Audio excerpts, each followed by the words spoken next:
Everything started on Friday night at about 3 a.m. Japan time. I was hungry and I needed food.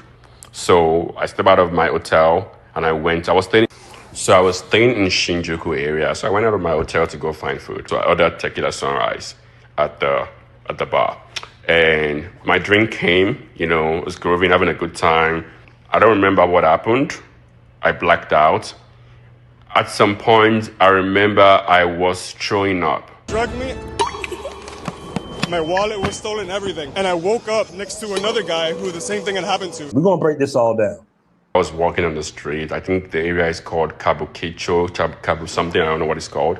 So I met this Nigerian guy. He was like, hey, bro, yeah, what's up? I can show you some really nice bars around. I'm like, yo, bro, I just want to eat. Okay, I just want to just stop it right there. So keep in mind, he met another Nigerian guy. Okay, I just want to point that out real quick because I didn't even catch that the first time he said it. Where can I get jollof rice? Because, I was tired of eating sushi and everything. So I was like, oh, I can organize that for you as well. There's a nice food truck around. You can get jollof rice. You can get whatever. So I was like, sure, show me around.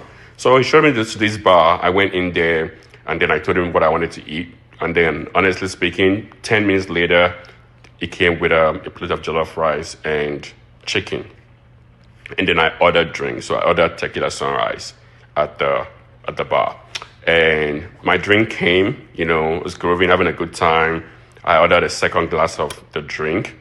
And I ordered a shot of tequila as well. And honestly, that can never, ever get me drunk or get me to the point where I blacked out. Long story short, I don't remember what happened. I blacked out. At some point, I remember I was throwing up. I was throwing up at some point. But again, everything is very faint. And then about 5 hours later, I remember seeing myself at the front shouting at the manager that you guys tried to steal my money. Why did you try to charge me $3,000? So I saw the $3,000 charge that did not go through. I did not see the other charges that they made on my bank. All right, so he never uploaded a part two, guys. But as you can see, he was approached by another Nigerian in Tokyo.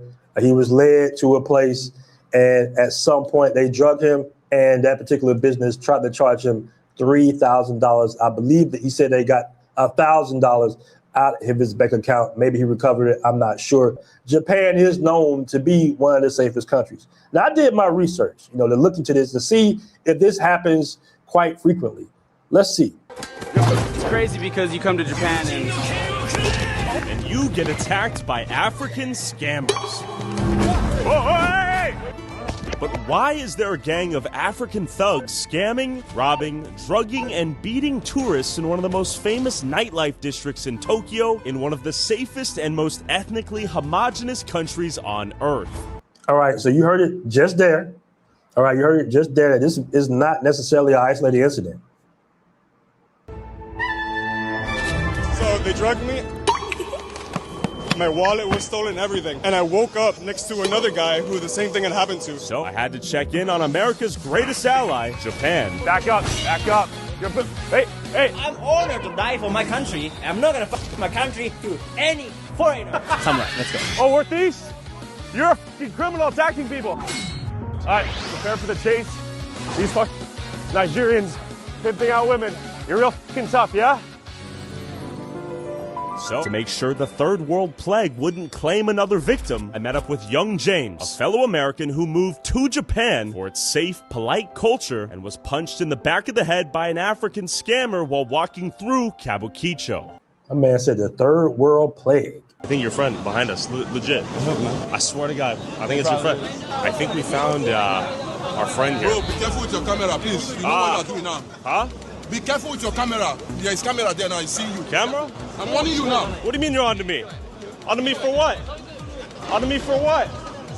Keep walking. Keep walking, Buster. Fucking clowns out here. All right, I think we found our friend who attacked young James. James, what's going through your mind right now? I think we found him. I'm just trying to get out. The reason I'm speaking with you is... All right, so this is where it gets really interesting right here. Because I saw a video of you getting punched in the back of the head by who? by a tout, apparently is what they're called. In Japanese, we call it kyakuhiki, which means like a catcher. They try to get people into their bars and offer drugs to people and such in the nightlife areas of Tokyo. Yeah. All right, so did y'all catch that? It's a tout. Now, I did the research, and it comes to find there's different types of touts. All right. For example, the police put out I guess you want to say like a little article on what they call, massage touts. And massage tout comes at you a little differently. We see how they come at you. Basically, a guy comes in. Keep in mind, this is in every country. Listen, I got scammed my first time in Rio by something similar to this. I didn't get drugged or robbed or anything like that. But, I ran into a guy that spoke English. I kind of thought he was American at first. So he was showing me around these different bars and places like that. And at the end, I owed him I think it was like $30, $40 or something like that. I'm like, wait a minute. I thought we were just, just hanging out, bro. He was like, nah, man, this is what I do for a living. I show people around. I'm like, man, if you would have told me that, and then his accent came out. I'm like, wait a minute. If I would have known that, I would have, went with nowhere with you if I knew I was going to be charged to go to some bars. Okay, like that. So, this happens everywhere. But a massage towel is a chick like this. They're saying this is what's going on as far as scamming in Tokyo right now. You meet a woman online, right? You on Tinder, you meet a woman online, and she says, hey, let's meet up. And, you're going to let the woman choose the place because, okay, she's from here. She knows the safest areas and stuff like that. She's a female, so, she's probably comfortable. She probably knows the people at these bars or in this area. So she chooses the area or the bar. You go to that bar, all right, thinking that you're on a date. And then, she disappears out of nowhere and you get a large inflated bill of hundreds of dollars, right? Because she's going to order the most expensive inflated drinks and then she's going to basically disappear.